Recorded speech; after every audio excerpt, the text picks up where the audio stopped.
거미 여인의 키스 마누엘 푸익 지음. 작품성과 대중성을 고루 갖춘 아르헨티나가 낳은 세계적인 작가 마누엘 푸익.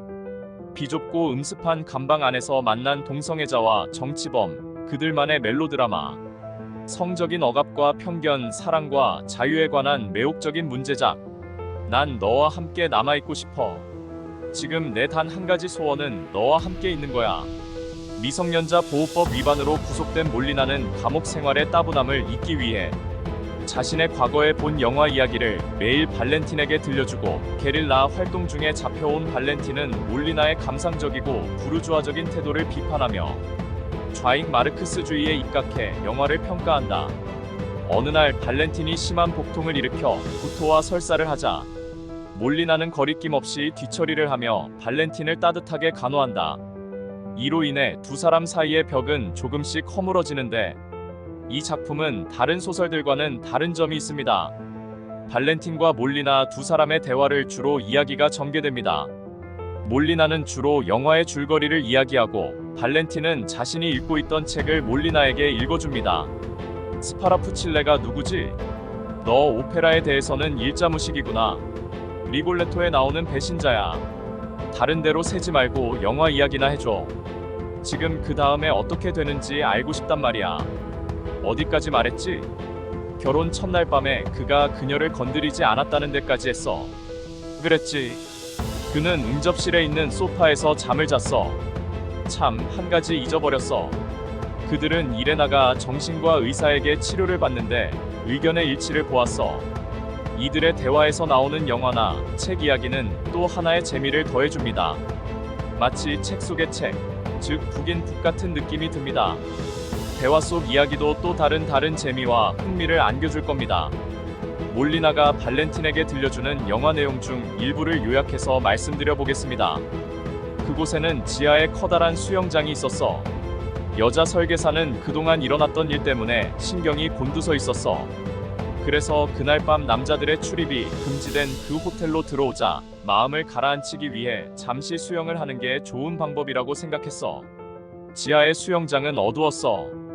여자 동료는 탈의실에서 나와 수영장의 조명을 켰어. 불은 수영장의 불빛을 환하게 비추고 있었어. 그녀는 수영 모자를 쓰기 위해 머리를 올리고 있었는데 그때 발소리를 들었어. 그녀는 놀라서 관리인 아주머니냐고 물었어. 하지만 아무 대답도 없었어. 그런데 화를 참지 못해 이리저리 서성이고 있는 검은 맹수의 숨소리가 들렸어. 거의 보이지는 않았지만 수영장 구석에서 그림자 하나가 미끄러지듯이 움직이고 있었어. 숨소리는 들릴락 말락했어. 이빨 사이로 으르렁거리는 소리였지. 맹수의 초록색 눈이 수영장 한복판에 있는 그녀를 노려보고 있었어. 영화와 책 이야기 사이 몰리나와 발렌틴의 대화에서 둘의 정체성을 알만한 대목들이 나옵니다. 주로 둘만의 대화로만 이루어져 지루할 거라는 선입견은 당장 내려놓으시길 바랍니다. 3년 전 오늘이었어. 9월 12일이었어. 그날 난 식당에 갔었어. 그런데 이런 이야기를 해도 되는지 모르겠네. 괜찮아. 말해봐. 네가 말하고 싶을 때 말해줘도 좋아. 말하기 싫으면 하지 않아도 상관없어. 창피해서. 괜찮아. 마음 깊이 느끼는 감정은 항상 그럴 거야. 난 항상 그럴 거라고 생각해. 친구 2명과 함께 있었어. 정말 어찌할 수 없는 미친년들이었어. 하지만 귀엽고 발랄한 애들이었지. 여자친구 2명이었어. 아니, 내가 미친년이라고 하는 것은 게이를 말하는 거야.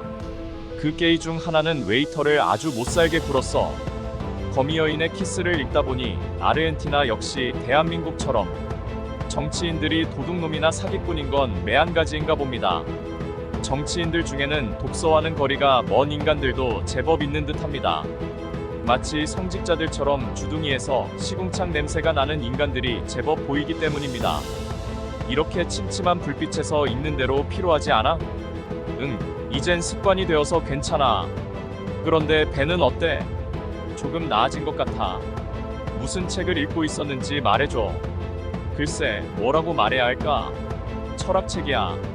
정치권력에 관한 것이지. 뭐라고 말하고 있지? 정직한 사람은 정치권에 몸담을 수 없는데 그것은 책임감이 너무 강하기 때문이라고. 그래서 정치하기에는 적당치 않다고. 그래, 그 말이 맞아. 정치하는 놈들은 모두 도둑놈들이야. 거미 여인의 키스는 1부와 2부로 나누어져 있습니다. 1부가 마무리되는 시점에 나오는 내용 일부를 옮기면서 마무리할까 합니다. 이 작품에는 독자에 따라서 반전 같은 느낌도 받는 분들이 있을 거라 확신합니다.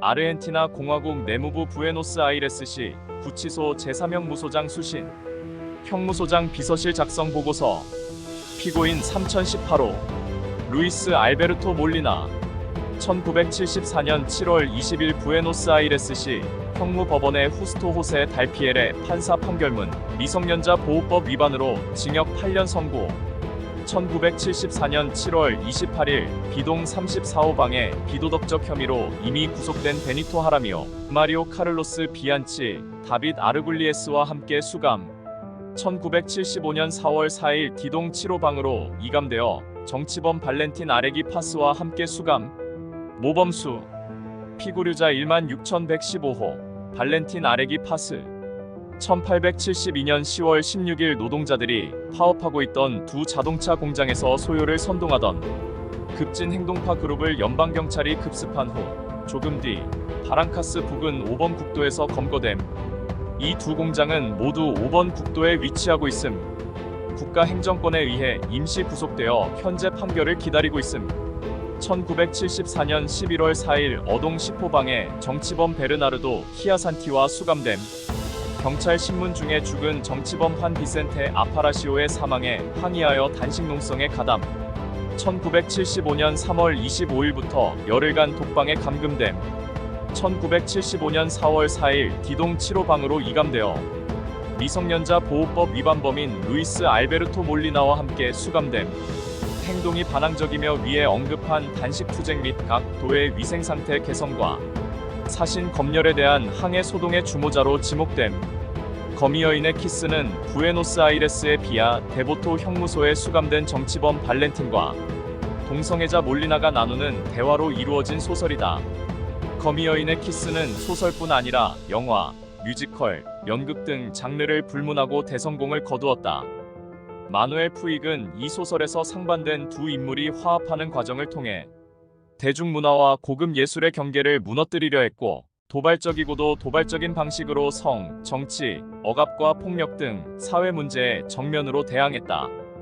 이 작품의 결정적 주제는 숭고한 인간 정신이며 나아가 진정한 사랑이란 서로를 이해하면서 서로를 닮아가는 것임을 말한다. 지금까지 책보다 남자였습니다. 그럼 다음에 또 다른 작품으로 인사드리겠습니다. 감사합니다.